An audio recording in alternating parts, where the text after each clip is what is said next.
आणि आता धनुष्यबाण त्यांनी हातात घेतलाय, भगवा हातात घेतलाय. शिवसेनेचं धनुष्यबाण सुसाट निघेल सुसाट, आणि समोरच्यांना करेल भुई सपाट.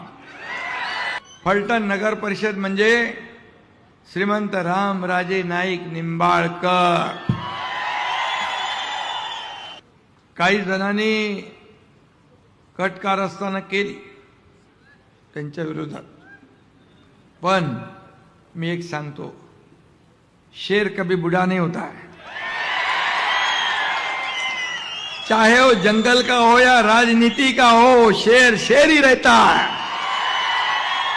तर मी सांगेन, आजचा दिवस हा फलटण वासियांसाठी शुभ संकेत आहे, शुभ शकुन आहे. कोणी काय काय केलं तेही मला माहित आहे. मी शांत आहे, चुपचाप आहे, शांत राहतो. माझ्याकडे सगळी अंडी पिल्ली सगळ्यांची असतात. मी कुणाला त्रास देत नाही, मी कुणा आडवा जात नाही, पण माझ्यात आडवा आला तर त्याला आडवा केल्याशिवाय राहत नाही. एकदा शिवसेनेच्या अनिकेत राजेंना, महायुतीच्या अनिकेत राजेंना सत्ता द्या आणि बाकी सगळं माझ्यावर सोडा. हा एकनाथ शिंदे शब्दाला जागणारा एक अध्यक्ष अनिकेत राजेंच्या नेतृत्वाखाली या स्वप्नातली फलटण नगरी उभी केल्याशिवाय एकनाथ शिंदे स्वस्थ बसणार नाही. आपल्या रामराजे यांनी सांगितलं, माझ्याबद्दल सांगितलं की तुम्ही शांत असता, कसं राहता, कसं वागता. राजे मी शांत आहे, अगदी शांत आहे, पण जेव्हा कुणाचा करेक्ट कार्यक्रम करायचा तेव्हा करेक्ट कार्यक्रम करतो. एकनाथ शिंदे याची सर्वात आवडती योजना म्हणजे लाडकी बहीण योजना. त्यात पण अनेक लोकांनी खोडे रस्ते आडवे तिडवे केलं, बंद पाडण्याचा प्रयत्न केला, पण एकनाथ शिंदे शब्दाला जागतो. कमिटमेंट म्हणजे कमिटमेंट. सुरू झाली योजना आणि काय अडथळे आले तरी ते दूर करू. कोणी माई का लाल आला तरी ही लाडकी बहीण योजना कधीही बंद होणार नाही. मी आपल्याला एकच सांगतो, रामराजे हे अनुभवी प्रगल्भ नेते आहेत. ते जेव्हा निर्णय घेतात त्याच्यामध्ये मला काय मिळेल, माझ्या परिवाराला काय मिळेल, यापेक्षा या राज्याला काय मिळेल, या फलटणला काय मिळेल, हा विचार रामराजे यांनी केला. मी जसं धाडसी निर्णय घेतो तसेच रामराजेंनी पण धाडसी निर्णय घेतला. त्यांचं मी मनापासून अभिनंदन करतो. मी आपल्याला एवढंच सांगतो, शिवसेना हा एक कार्यकर्त्यांचा सन्मान वाढवणारा पक्ष. इथं कोणी नोकर नाही, मालक नाही. आज मला अभिमान आहे, मला आनंद आहे की या ठिकाणी या फलटणमध्ये एक इतिहास घडवण्याचं काम रामराजे आणि सर्व मंडळी या ठिकाणी करतात. मला त्याचा सार्थ अभिमान आहे. आणि या फलटणच्या विकासासाठी जे काय या ठिकाणी दृश्य पाहतोय मी, तुम्ही एकदा संधी द्या. त्या संधीचं अनिकेत राजे आणि टीम सोनं केल्याशिवाय राहणार नाही. फलटण शहरातले सगळे रस्ते, गल्लीबोळातील रस्ते खड्डे मुक्त करा म्हणून सांगितलंय.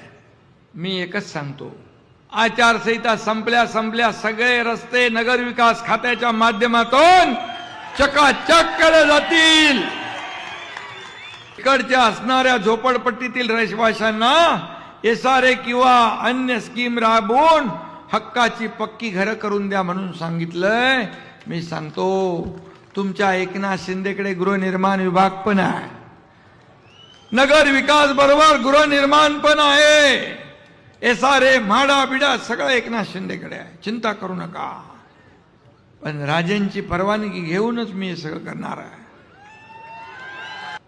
काही अर्ज मला दिले, काही लाडक्या बहिणींवर होणारा अत्याचार अन्याय, यामध्ये मी त्यांची नावं घेत नाही. तक्रार केली की खोटे गुन्हे दाखल होत आहेत, आम्हाला अन्याय होतोय, खोट्या तक्रारी देत आहेत, घाबरवत आहेत. पण मी अधिकाऱ्यांना सांगू इच्छितो, कुठलंही बेकायदेशीर काम करू नका, खोट्या तक्रारीला संधी देऊ नका, आणि कोणी दबाव आणत असेल त्या दबावाला बळी पडू नका. आणि जर आमच्या कार्यकर्त्यांवर अन्याय झाला तर गाठ एकनाथ शिंदे बरोबर आहे.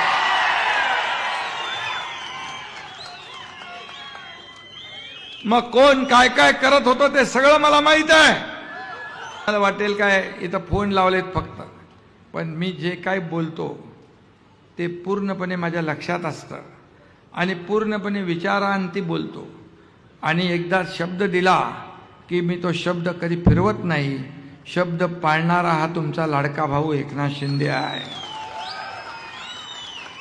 आणि मी आपल्याला एवढंच सांगतो, फलटणकरांना काही कमी पडू देणार नाही. जे जे काही आतापर्यंत झालं नाही ते सगळं होईल. जे होतं, जे कोणी करू शकतो ते तर कोणी करू शकतो, पण जे कोणी करू शकत नाही ते एकनाथ शिंदे करतो. हा माझा कामाचा अनुभव आहे आणि कामाची पद्धत आहे. मी महाराष्ट्र मोठं राज्य आहे आणि फलटण जे आहे हे फलटण जगाच्या नकाशावर हे फलटणचं नाव आलं पाहिजे. राम राजेंच्या माध्यमातून, या अनिकेत राजाच्या माध्यमातून अशा प्रकारचं आपण काम करूया. मी आपल्याला एवढं सांगेन, मी काय कमवलं यापेक्षा मी लोकांना काय दिलं हे मानणाऱ्यांपैकी आम्ही आहोत. रामराजेंचा स्वभाव पण फार मी जवळून पाहिलाय. ते खुर्चीवर बसलेले असतात पीठासीन अधिकारी म्हणून, ते बघतात, शांत असतात. कोण जास्ती मस्ती करतोय, कोण काय करतोय त्याच्यावर बारीक लक्ष ठेवून त्याचा बरोबर आवाज बंद करतात. त्यांच्या हातामध्ये तिथलं बटन असतं. मी मुख्यमंत्री होतो तेव्हाही, उपमुख्यमंत्री आता झालोय मी, तेव्हा मी CM म्हणजे कॉमन मॅन होतो, आता मी DCM म्हणजे डेडिकेटेड टू कॉमन मॅन. आणि पण राम राजेंच्या कामाची पद्धत, जे बोलतात कमी आणि कार्यक्रम जास्ती करतात.